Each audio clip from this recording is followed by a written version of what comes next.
Hey everyone, and welcome back to Cooking with the Flavors. Today, it's all about mac and cheese. Let's get to it. Alright, so let's get started with this mac and cheese. First, we gotta make our base, our cheese sauce, right? So we're gonna take some of our butter and our flour. We're gonna create what they call a roux. This will help thicken our milk and be the base for our cheese sauce. We are going to add our butter and our flour and just throw it right in there. So these are 3 tablespoons of butter to 3 tablespoons of flour. Equal ratios of fat to flour. If you wanted to use duck fat and you're bougie, go right ahead. I'm using butter because it has a lot of flavor. Alright. And then we're going to add the flour to it as well. And then you're just going to stir that in. Once it starts to melt down, you can switch to a whisk. That way everything incorporates nicely. And it all starts to come together. Now that I've had my roux cooking for about 2 minutes, it's come together nicely. It's not sticking to the bottom of the pan. This is the time where we're slowly going to add our milk. So I have a quart of milk here. Slowly add it in. You don't want to create a bunch of lumps, okay? Once it starts to absorb, add some more. And continue the process until the sauce is smooth. This is the part you really want to be careful with because you don't want little dumplings. You want a nice, smooth, rich sauce. So don't go in there and just spill all your milk in there because it will become one big glob. And that's not what you want. So continue to pour in your milk, thinning it out as you go. Nice and smooth, guys. This is what you want. You don't want to see any lumps in there. You want it to be nice and smooth. So continue to add your milk.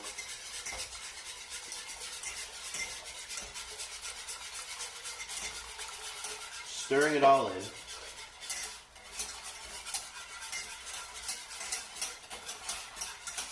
And let that come to a simmer. And then we're going to start adding our cheese. So I have a pot of water that's come to a boil. Of course, it's salted like the sea. We're going to add to our pot our pasta.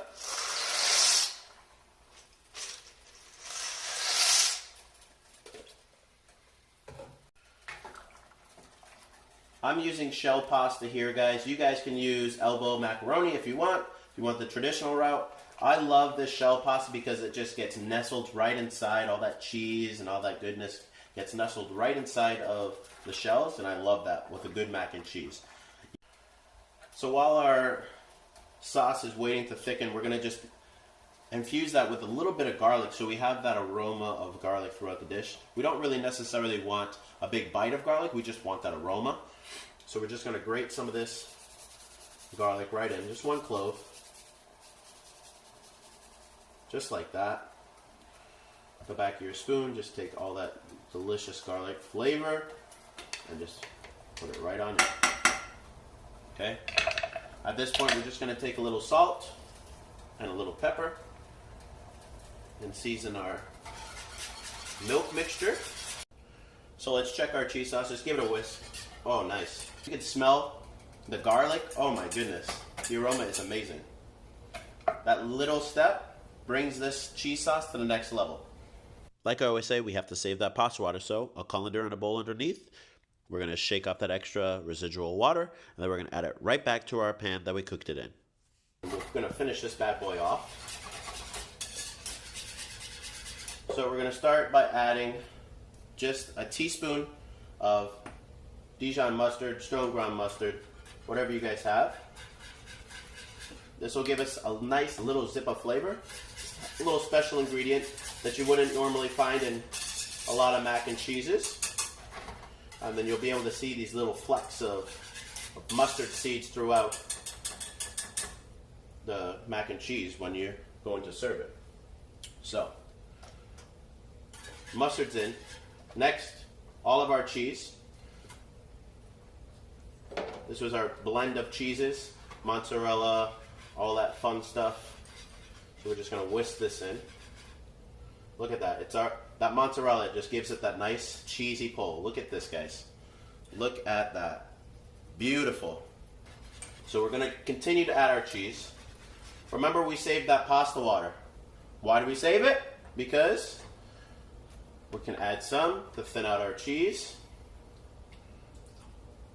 A couple of tablespoons of that. Whisk it in. Remember, it's nice and hot, so it's gonna continue to melt that cheese and make sure everything stays nice and velvety. Beautiful. Now that our American cheese is nice and melted, we're going to add our next cheese. So this is mild cheddar. You guys can use white cheddar if you wanted to keep your sauce nice and white, but I like this yellow cheddar. Give it that classic yellow mac and cheese color. So I'm just going to use half of that. We're going to save the rest. It's going to go right on top and give us that nice bubbly, oozy, gooey mac and cheese that everybody loves. So we're going to whisk this in until it's combined. So once that cheese is completely melted and nice and combined, our next step is to taste it. We got to make sure it's seasoned nicely. We got to make sure it's what we want it to be. It looks beautiful so far, nice and stringy. I'm happy with that. So, cheese sauce is in. This is about half of the cheese sauce. Give it a little mix. After that, I think I need a little bit more cheese sauce. I like it cheesy, so I'm gonna add a little bit more cheese. After that, give it a quick last mix. So this is nice and velvety and creamy, just the way I like it. So I'm gonna take some cooking spray, spray it in my baking dish, just like this. Then we're gonna just take our mac and cheese, pour it right on in that dish. We're gonna take our spatula and we're just gonna spread it all around. And that extra cheese sauce that we have reserved, we're just gonna pour it right on top. So remember that cheese that we saved earlier.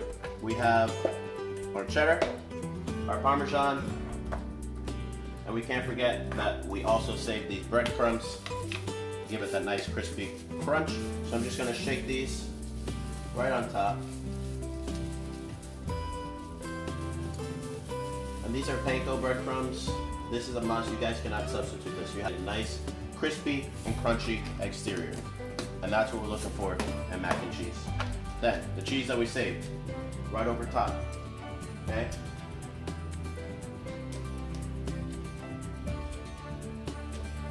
Just like that. And then, last but not least, our Parmesan cheese. You're just gonna sprinkle it over. Into the oven we go. Medium shelf. For about 10 to 15 minutes at 400 degrees until the mac and cheese is ooey, gooey, and bubbly, and the top is nice and crunchy and crispy. All right, moment of truth. Oh my goodness. It's bubbly. It's golden brown. I'd say it's a success. All right, let's get into this. Let's see if it's gooey and oozy like I said it's gonna be. Let me just get a corner piece because that's my favorite. Did you guys hear that? Nice and crispy still. Oh my goodness. Oh! Yes! It's gooey. It's still creamy. And instantly I smell that garlic from that cheese sauce from earlier. I don't know about you, I use a spoon when I eat mac and cheese because I'm that weird, but... Wow. The flavor is phenomenal. You really get that nice garlic undertone. Oh my goodness. That's fire. You guys gotta give this a try.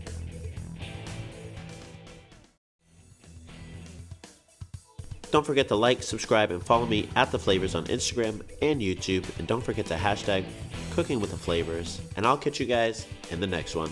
Thank you and have a great one.